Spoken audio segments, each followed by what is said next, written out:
जय स्वामीनारायण विद्यार्थी मित्रों, बायोलॉजी ई विद्याना क्लास में आपनु स्वागत है। આપણે હવે કંકાલ તંત્રમાં લાસ્ટ વિડિયો લેક્ચરમાં સમજ્યા આપણે પાસળીઓ અને કરોડસ્તંભ। આજના સેશનમાં આપણે સમજીશું એક વિડિયો સ્કંદ મેખલા અને અગ્ર ઉપાંગ, બીજો વિડિયો સમજીશું નિતંબ મેખલા અને પશ્વ ઉપાંગ। સ્કંદ મેખલા સમજાવો। હવે અગાઉ પણ આપણે જ્યારે હાડકાની ગણતરી કરી હતી ત્યારે એવું સમજાયું હતું કે મેખલાનું કામ શું, મેખલા શું કામ કરે છે।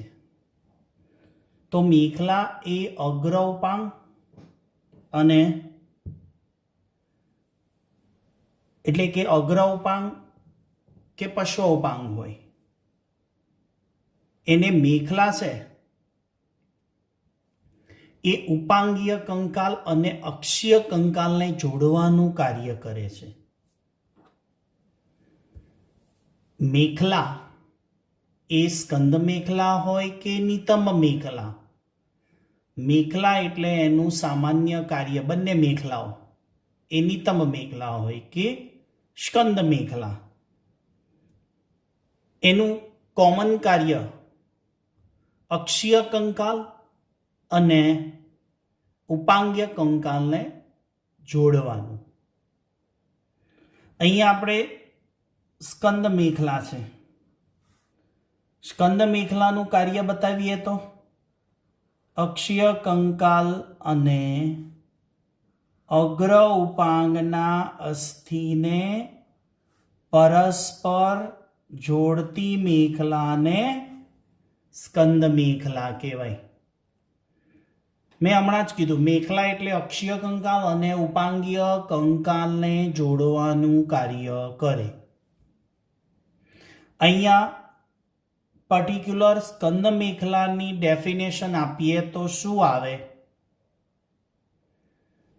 અક્ષીય કંકાલ અને અગ્ર ઉપાંગ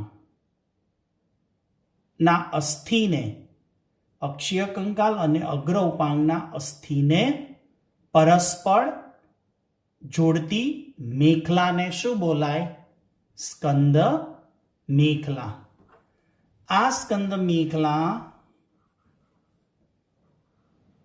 બે એક સરખા અર્ધ ભાગમાં, સ્કંદ મેખલા કહું છું એટલે બે એક સરખા અર્ધ ભાગ એટલે શું? મેખલા, સ્કંદ મેખલા એટલે શરીરની હોય હાડકા, પણ બે એક સરખા એટલે એક જમણો ભાગ જે આપણા બોડીની જમણી બાજુ સ્કંદ મેખલા છે અને બીજો અડધો ભાગ કયો? ડાબી બાજુ છે। શોર્ટમાં કહું તો જમણી બાજુનો ખભો અને ડાબી બાજુનો ખભો, આ બંને ખભાની સંયુક્ત રચનાને સ્કંદ મેખલા કહેવાય।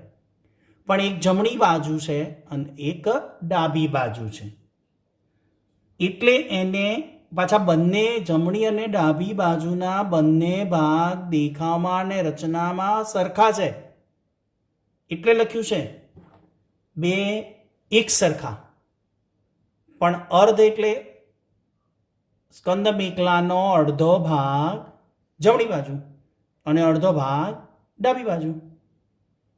હવે પ્રત્યેક અર્ધ ભાગમાં સમજો મેઘલાના બે ભાગ થયા, એક જમણો ભાગ અને એક બીજો ભાગ, જેને બે અર્ધ ભાગ કહેવાય.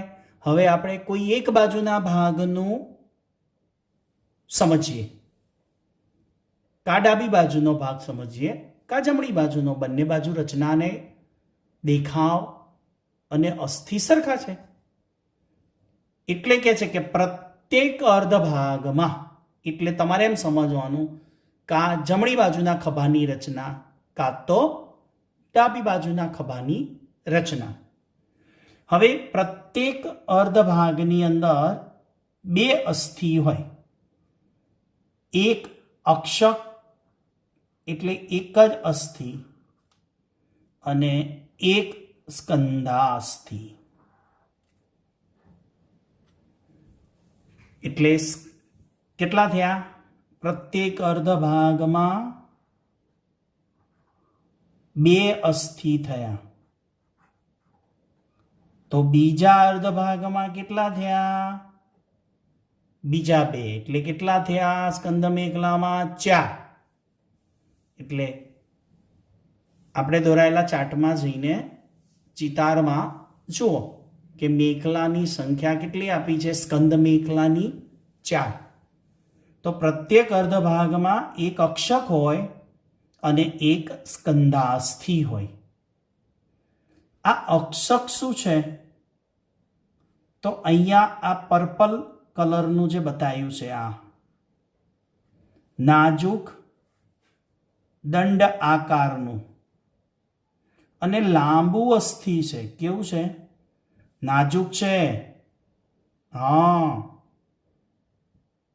અને લાંબુ છે અને દંડ આકારનું છે.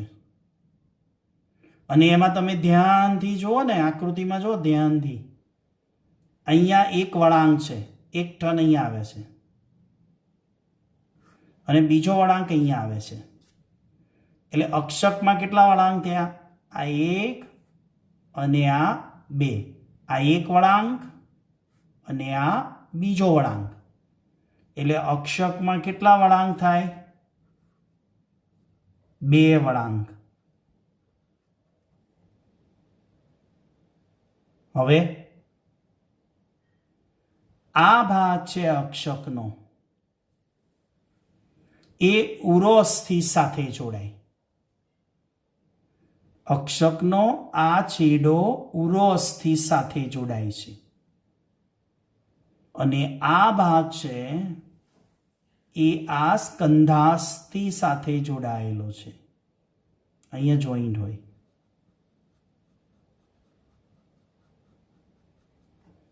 એટલે એક છેડો ઉરોઅસ્થિ સાથે અને બીજો છેડો સ્કંધાસ્થિ સાથે. અને ઉરોઅસ્થિ તો કોનો ભાગ છે? અક્ષીય કંકાલનો. એટલે જોડાણ અહીંથી અક્ષીય કંકાલ સાથે થઈ ગયું. યસ. અને આ છેડે કોની સાથે જોડાણ થયું? આ સ્કંધાસ્થિ સાથે.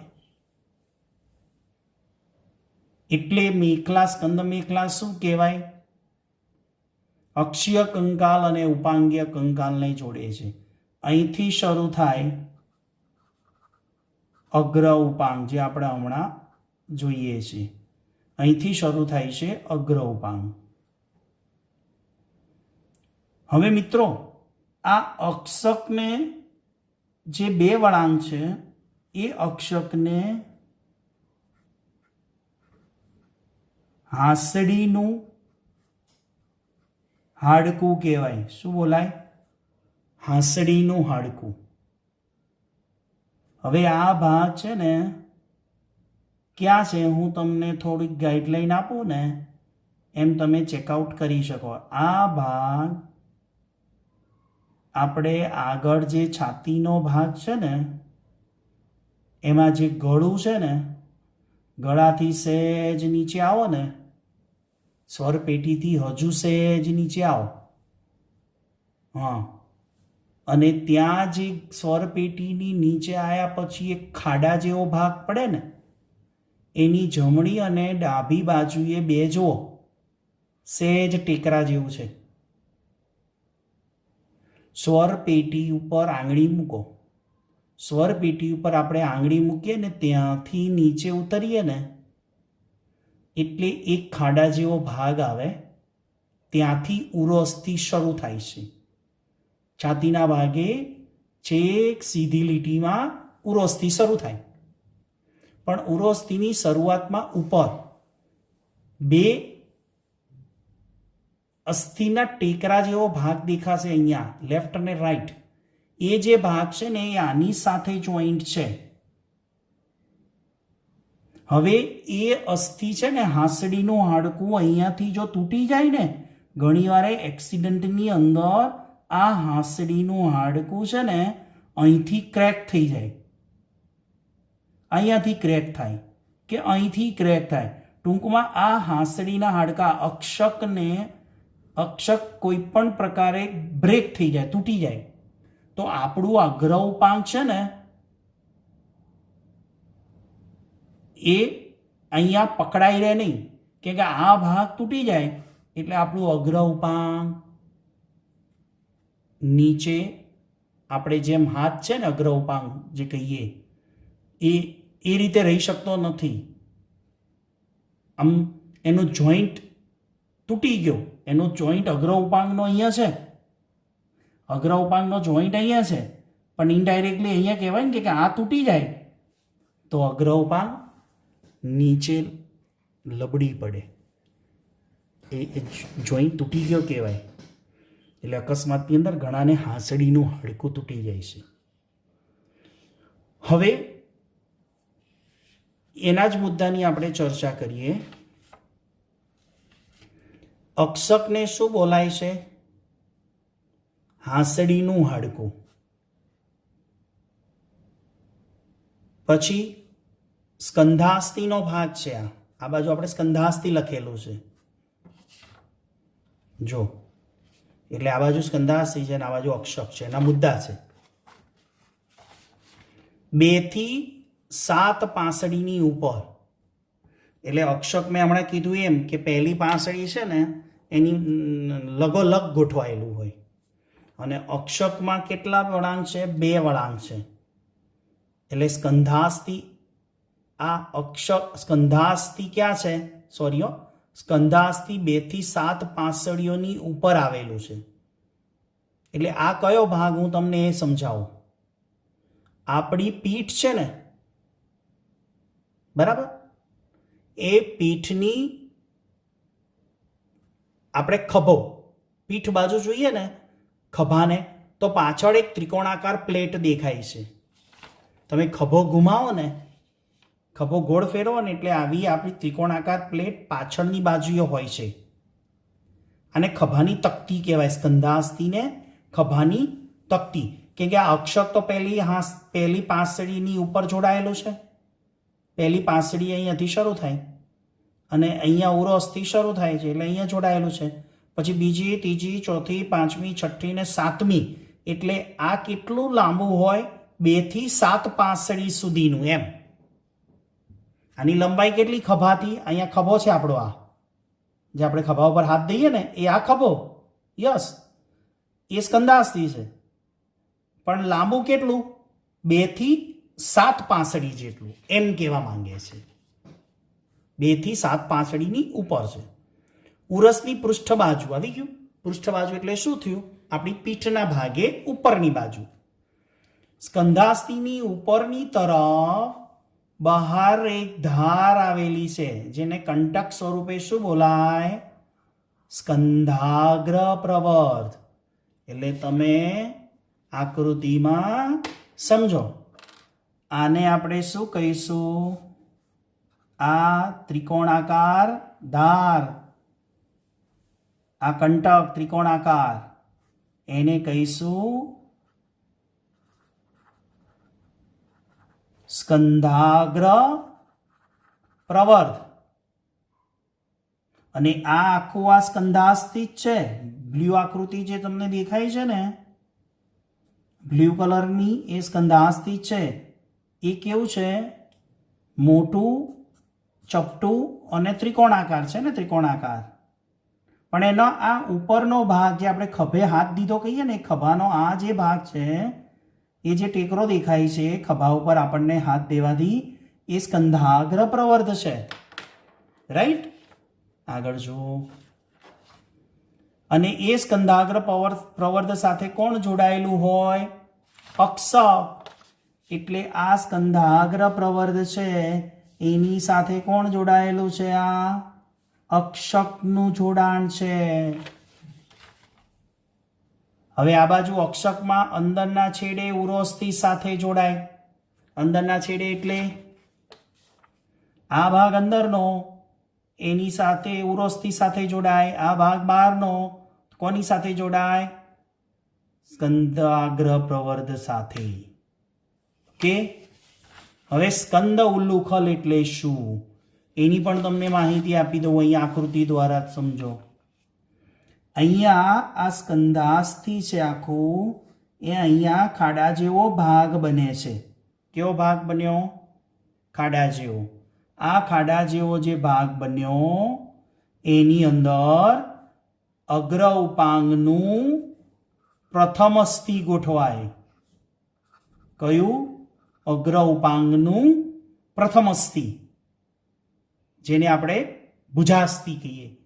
એનો ગોળાકાર ભાગ છે એ આ ખાડા જેવા ભાગમાં, આ જે કહીએ ને સ્કંદ ઉલ્લુખલ, ખાડા જેવો ભાગ, સ્કંદ મેખલામાં સ્કંધાસ્થિમાં આવેલો ખાડા જેવો ભાગ, જેને શું કહીશું આપણે? સ્કંદ ઉલ્લુખલ. સ્કંદ ઉલ્લુખલ કહીશું. અને એમાં અગ્ર ઉપાંગનું પ્રથમ અસ્થિ નો ગોળદડા જેવો ભાગ બંધ બેસતો ગોઠવાય. કેવો સાંધો બનાવે? સાંધામાં આવે છે આ બોલ એન્ડ સોકેટ જોઈન્ટ. એટલે આ સ્કંધાસ્થિનો ખાડા જેવો ભાગ જે આ બતાવું છું એ, અને એમાં આ અગ્ર ઉપાંગનું પ્રથમ અસ્થિ એનો ગોળદડા જેવો ભાગ એ આ રીતે ગોઠવાય. અને આમાં એની મૂવમેન્ટ થતી હોય. આમાં આવી મૂવમેન્ટ થાય. ખલ દસ્તો સાંધો. આપણે ખલ હોય અને પછી દસ્તો હોય ને, એમાં દસ્તાને શું કરીએ છીએ આપણે? આ રીતે ઘુમાઈએ છીએ ને. યસ. એટલે આ સાંધાને કયો સાંધો કહેવાય? ખલદસ્તો સાંધો. ચલો, તો આ વાત થઈ સ્કંદ ઉલ્લુખલની. સ્કંધાગ્ર પ્રવર્ધ. કયો? સ્કંધાગ્ર પ્રવર્ધની નીચે આવેલા ખાડા જેવી રચના, જેમાં અગ્ર ઉપાંગનું પ્રથમ અસ્થિ ભુજાસ્થિ નો અગ્રભાગ ખભાનો સાંધો બનાવે. તો મિત્રો આ થયું સ્કંદ મેખલા. હવે સ્કંદ મેખલા પછી આપણે શું સમજવું છે? અગ્ર ઉપાંગ અસ્થિ. સ્કંદ મેખલા પછી આપણે સમજવું છે અગ્ર ઉપાંગ અસ્થિની રચના અને એના હાડકા. તો આપણે સમજીએ અગ્ર ઉપાંગ અસ્થિ.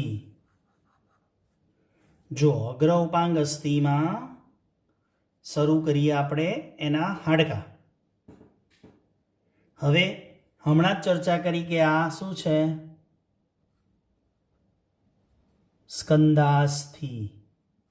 આને શું કહીશું આપણે? અક્ષક, હાંસડીનું હાડકું. અને આ સ્કંધાગ્ર પ્રવર્ધ કીધો ને, સ્કંધાગ્ર પ્રવર્ધ. અને એની નીચે ખાડા જેવી રચના. આ ખાડા જેવી રચના, જેને શું કહીશું આપણે? સ્કંદ ઉલ્લુખલ. શું કહીશું?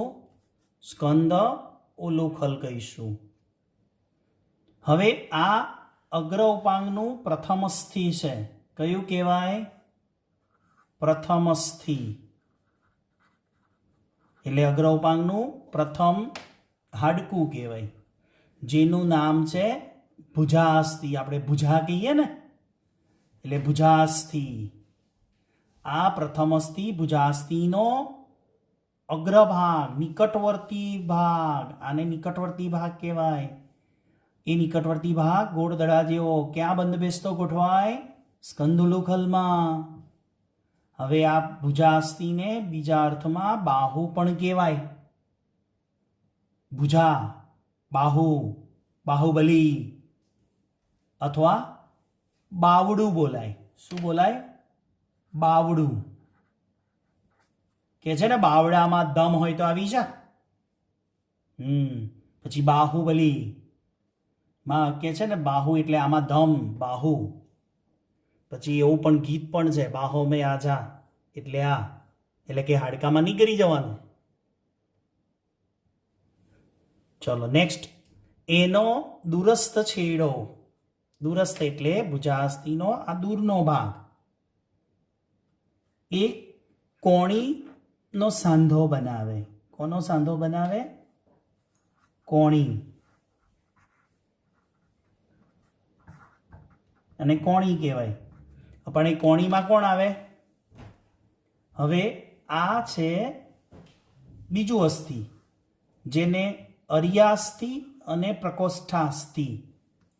રેડિયસ અલ્લા, અન્ના નહીં અલ્લા, અ અડધો લ અને ના, અલ્ના. રેડિયસ એટલે અરિય, અરિયાસ્થિ, અને અલ્ના એટલે પ્રકોષ્ઠાસ્થિ. આખું નામ જ છે મિત્રો. કયું? અર્ય પ્રકોષ્ઠાસ્થિ. શું બોલાય? અર્ય પ્રકોષ્ઠાસ્થિ. બોલો તો. અર્ય પ્રકોષ્ઠાસ્થિ. હવે બે જુદા પાડી દીધા, અરિયાસ્થિ અને પ્રકોષ્ઠાસ્થિ. બહુ એક મોટી ખાસિયત છે આ હાડકાની, અર્ય પ્રકોષ્ઠાસ્થિની. આ અર્ય પ્રકોષ્ઠાસ્થિને મેં એકને કીધું રેડિયસ અને બીજાને કીધું અલ્ના. એકને કીધું એ અર્યાસ્થિ, બીજું પ્રકોષ્ઠાસ્થિ.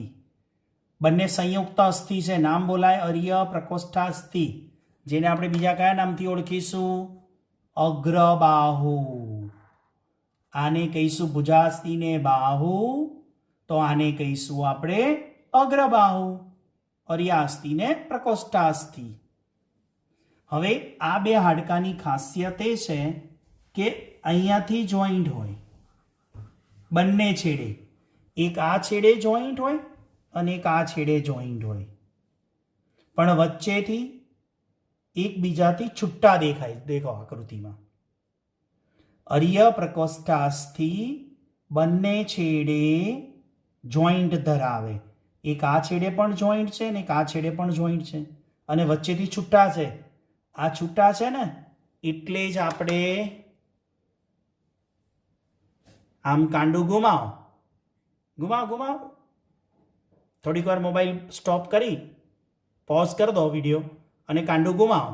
આમ ઘુમાવશો ને એટલે જુઓ અહીંયા છે ને, અહીંયા જુઓ આ ભાગ છે ને, આ કાંડું ઘુમાવો ને એટલે સરકે છે. અહીંયા વચ્ચે ગેપ છે, આમાં વચ્ચે ગેપ છે.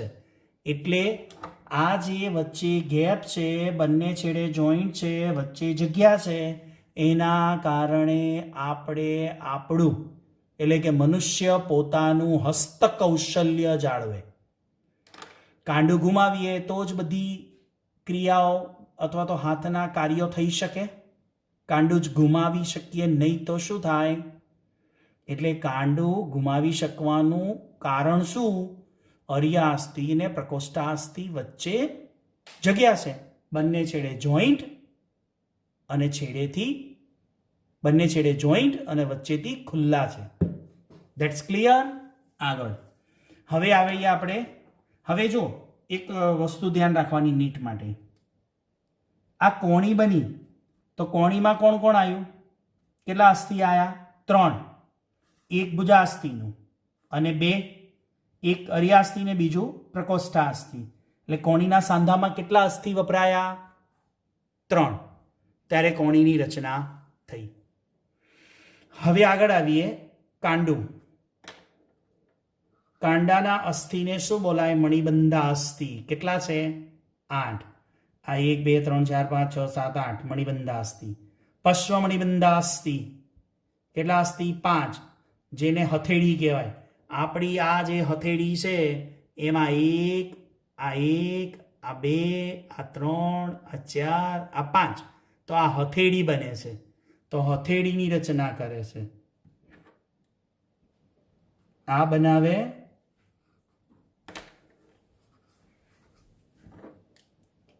કાંડું અને આ બનાવશે હથેળી. પશ્વમણિબંધ અસ્થિ હથેળીની રચના કરે. એના 5 અસ્થિ. અને હવે છેવટે અંગુલ્યાસ્થિ. મીન્સ અંગુલ્યાસ્થિ એટલે અંગૂઠા સાથે અને અંગુલ્યાસ્થિ બોલાય. તો અંગૂઠામાં કેટલા ગણાયા હતા? 2. આંગળીઓમાં કેટલા? 3. તો કેટલી આંગળીઓ? 4. 1, 2, 3 ગુણ્યા 4 એટલે 12, 13 અને 14. એટલે અંગુલ્યાસ્થિમાં કેટલા અસ્થિ આવે? 14. તો આપણે પહેલેથી ગણીએ. ભુજાસ્થિ 1, પછી અરિયાસ્થિ ને પ્રકોષ્ઠાસ્થિ 1 1 એટલે અગ્રબાહુમાં 2, મણિબંધાસ્થિમાં 8, પશ્વમણિબંધાસ્થિમાં 5, અંગુલ્યાસ્થિમાં 14. તો સરવાળો કરીએ તો કેટલો આવે? 30. તો અગ્ર ઉપાંગા એક જ બાજુનું છે, કાં તો જમણી કાં તો ડાબી ગણીએ તો શું થાય? 30 અસ્થિ. અને બીજી બાજુના 30. એટલે 2 હાથના થઈને કેટલા હાડકા થયા? 2 હાથના થઈને કેટલા અસ્થિ થયા? 60. તો અગ્ર ઉપાંગ અસ્થિ કેટલી સંખ્યા બતાવે? 60. ક્લિયર?